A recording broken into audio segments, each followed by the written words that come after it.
আসসালামু আলাইকুম রহমতুল্লাহ। ভিডিওটি শুরু করার আগে আমি আবারও বলছি, এখন পর্যন্ত যারা আমার চ্যানেলটিকে সাবস্ক্রাইব করেননি প্লিজ আমার চ্যানেলটিকে সাবস্ক্রাইব করুন এবং বেল আইকনে ক্লিক করুন যাতে আমার চ্যানেলের সবগুলো ভিডিও আপনারা সবার আগে পেয়ে যান। তো বন্ধুরা, আমরা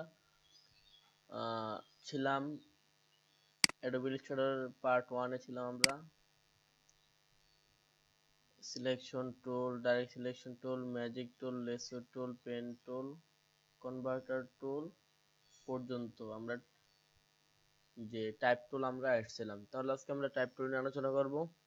টাইপ টুলটা কি? টাইপ টুলটা হলো একটা লেখা এডিটর টুল, যে টুলের মাধ্যমে আমরা গ্রাফিক ডিজাইনে অ্যাডোবি ইলাস্ট্রেটর সফটওয়্যারের ভিতরে লেখালেখি করি। তো বন্ধুরা, এই টুলের কাজ আমি শুরু থেকে শেষ পর্যন্ত বলছি। দেখুন,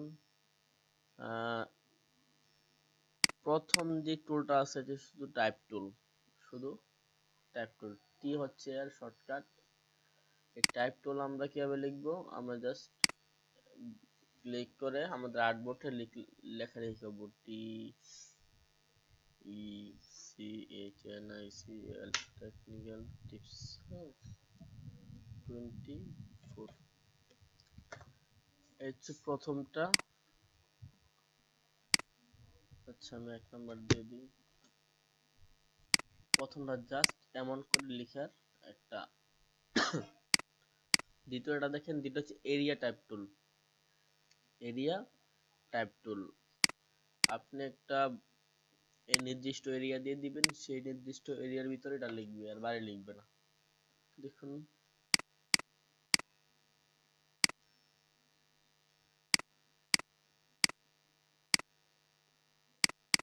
আমরা এই এরিয়া দিয়ে দিলাম। এখন আমি টাইপ টুলের এরিয়া টুলে ক্লিক করলাম। ক্লিক করার পর এটা দেখুন, এই এর ভিতরে এটা লাগবে।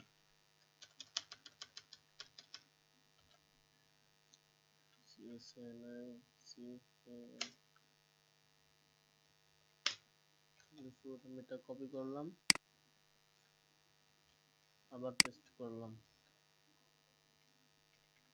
আর পেস্ট হচ্ছে না, আর লেখা হচ্ছে না। কেন হচ্ছে না?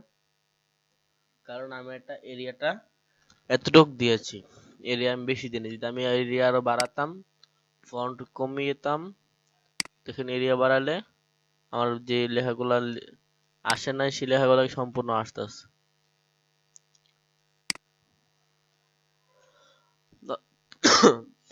তাহলে কি দাঁড়ালো? এরিয়া টুলের মাধ্যমে আমরা নির্দিষ্ট এরিয়া দিয়ে দিই, সেই এরিয়ার ভিতরে আমাদের যা লেখার কাজ সব লিখতে হবে।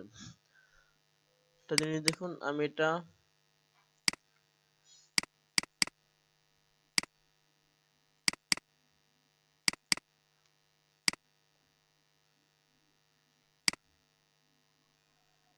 দেখুন, আমি এই ফন্টটা করে দিলাম 12। দেখুন কত বড় লেখা, এর ভিতরে এটা গেছে, ঠিক আছে। তারপরে দেখুন, এ হচ্ছে 2।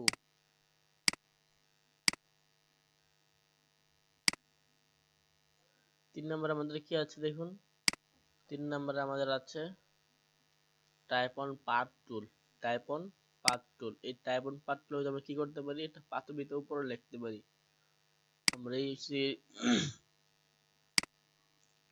আমরা এই বক্সটা আঁকলাম, আঁকার পর এর ভিতরে বাহিরের রংটা সরিয়ে ফেললাম এবং এর স্ট্রোক 2 গুণ করে দিলাম। দেখুন, টাইপ অন পাথ টুলে ক্লিক করলাম। ক্লিক করার পর আমরা পাথ টুল মানে কি, একটা পাথের উপরে একটা অবজেক্টের যে পাথ, এই পাথের উপরে লিখার, আমরা এই পাথের উপর ক্লিক করলাম। দেখুন, এটা কিন্তু শুধু এই পাথের উপরেই লেখা হয়েছে। দেখুন, control V, technical tips 24, control V, technical tips. এটা কি হলো তাহলে? এটা শুধু আমাদের এই পাতার উপরেই লেখাটা হলো, আমাদের আর লেখাটার বাহিরে যায় নাই, শুধুই পাতার উপর। একবারে গোল হয়েছে। আমার জন্য স্কোয়ারে লিখতে, তারপর আমি স্কোয়ারে লিখতে পারবো। আর পাথর পাথ ক্লিক করে এর উপর ক্লিক করব, কন্ট্রোল ভি। আমরা স্কোয়ারও লিখতে পারি। আমরা যে কোনো অবজেক্টের ভিতরে আমরা লিখতে পারি। আচ্ছা 3 নম্বর, 4 নম্বর, 3 নম্বরই, হ্যাঁ। পর 4 নম্বর কি আছে? এরপর দেখুন ভার্টিক্যাল টুল। ভার্টিক্যাল টুল হলো লেখা হবে আপনার উপর থেকে নিচে, যেমন TACHNICL টেকনিক্যাল। কি হয়েছে, এটা উপর থেকে নিচে লেখা হয়েছে। আচ্ছা, এরপর হচ্ছে ভার্টিক্যাল এরিয়া টুল। ভার্টিক্যাল এরিয়া টুল হচ্ছে আপনার এরিয়ার মধ্যে, যে এটা লিখলাম এরিয়ার মধ্যে উপর থেকে নিচে লিখবে। দেখুন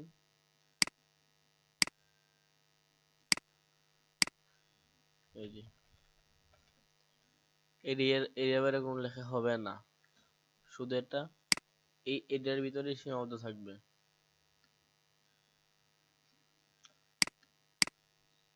তারপর আমাদের কি আছে? Vertical type on path tool. Vertical type on path টুল, তাহলে আগে আমাদের একটা বক্স করে নিতে হবে। ভার্টিক্যাল টাইপ অন পাথ টুল, তার উপর ভার্টিক্যাল টুল, দেখছেন? ওদের লেখা হচ্ছে কিন্তু সোজাসুজি ভার্টিক্যাল ভাবে, কিন্তু এটা পাথর উপর ভার্টিক্যাল ভাবে লেখাটা হয়েছে, তার জন্য নাম দিচ্ছে ভার্টিক্যাল অন পাথ টুল। পাথর উপর ভার্টিক্যাল ভাবে লেখা হবে। এরপর আমাদের কি টুল আছে? এরপর আমাদের টুল আছে টাচ টাইপ টুল। টাচ টাইপ টুল, এর মাধ্যমে আমরা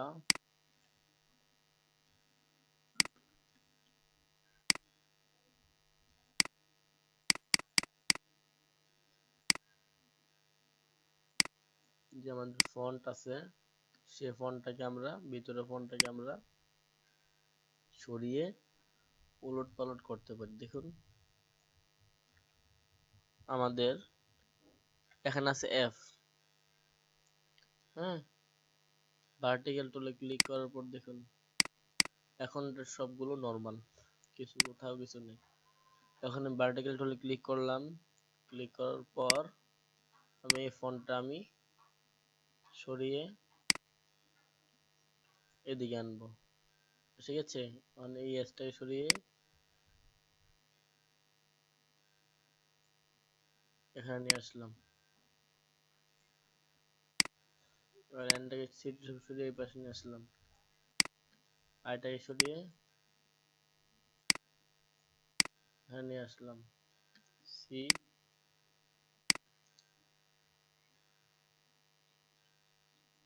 তাহলে আমরা এভাবে টাচ টুল দিয়ে কাজ করতে পারি। তো আজকে আমরা জানলাম টাচ টুলের, টাইপ টুলের সবগুলো কাজ, কোথাও কি কাজ করে। আচ্ছা, এরপর আমাদের সিগমেন্ট টুল। সিগমেন্ট টুলের কাজ কি? Line segment. এই টুলের কাজটা কি? সিগমেন্ট টুল হচ্ছে আমরা যে একটি, দেখুন, সোজা দাগ দেওয়া অথবা বাঁকা দাগ দেওয়া, আপনি যে কোনো ভাবে দাগ দিতে পারেন। এগুলো কেন হাইড হচ্ছে, দেখা যাচ্ছে না? কারণ এগুলোর ভিতরে কোনো ই নেই, যে আমার পাত কোনো কালার দেওয়া নেই। এই যে এখন কালার হয়েছে।